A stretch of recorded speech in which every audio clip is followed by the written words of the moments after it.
Hi, kids. Okay, greatest films of all time, number 68 from 1926. So we don't have sound yet, so that means this is a silent picture. The General. The General, based on a true story. The General was a train during the Civil War. Doesn't matter. That's not why you're watching The General. You're watching The General because it stars Buster Keaton. Uh, Starring Buster Keaton, directed by Clyde Brookman and Buster Keaton. Buster Keaton has Keaton. I said Keaton, didn't I? Keaton has, I think, directing credits on pretty much all of his films, or co-director. Uh, Good director as well as Buster Keaton is good at everything. Okay, let's just put it that way. So before we get too far into Buster, we'll talk about the other guy for a bit. So Clyde Brookman, frequent collaborator with Buster, also frequent collaborator with people like Harold Lloyd and Abbott and Costello. So kind of comedy, joke, gag guy. Um, so sound comes in later on. He would find work working on TV. Abbott and Costello have a TV show. He would write for Abbott and Costello for their show, but he got called out for reusing, recycling bits, mostly by Harold Lloyd. Lloyd wasn't very happy that he was reusing films or things that he had done written for Harold Lloyd films on the Abbott and Costello show. 1955, he goes, old Clyde there, and he borrows his friend Buster's gun. And he shoots himself and commits suicide. So that is the end of our discussion there about Clyde. So, Buster Keaton. Um, Started out, his parents were vaudeville performers. Um, when he was old enough, they incorporated him into the act. His father would throw him around on stage, and that is how he got the nickname Buster. He was the little boy who cannot be broken. And during this time, Buster discovers that if he keeps a straight face when all these things are happening, pratfalls, so forth, uh, the audience laughs harder than when he's smiling or laughing. So that's how Buster becomes the Great Stone Face. Orson Welles, by the way, you know that guy, Orson Welles. He said that The General might be the greatest comedy of all time, might even be the greatest film of all time. Orson Welles, Citizen Kane, said that about The General.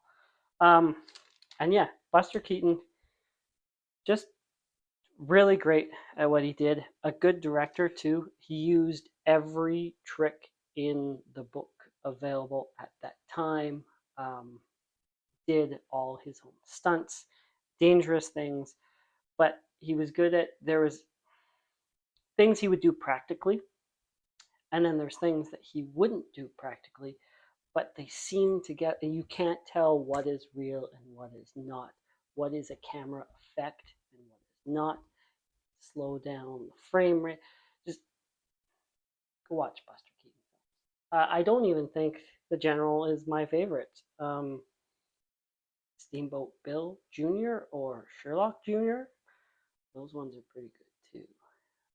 So Buster Keaton. Um, this is kind of the end of his reign, if you will. This was a very high budget film, mostly because of the scene with the train and the bridge and the collapse. Tell Bridge on the River Kwai. This is maybe the most expensive bridge explosion in film. Anyways, Buster had a lot of creative control making films for United Artists. This one was not a success.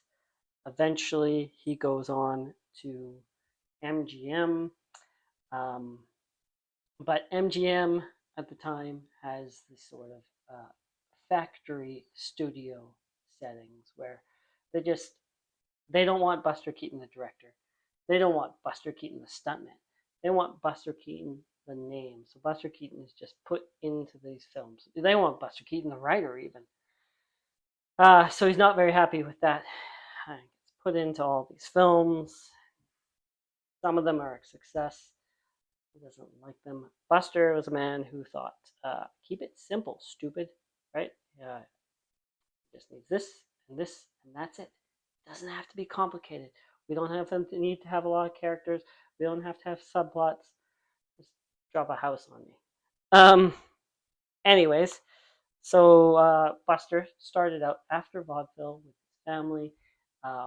He pretty much walks on to film with Roscoe Fatty Arbuckle, and instant success there, instant star. Um, Also, around this time, 20s, he's with all these other guys. He's one of the only guys who writes his own gags. So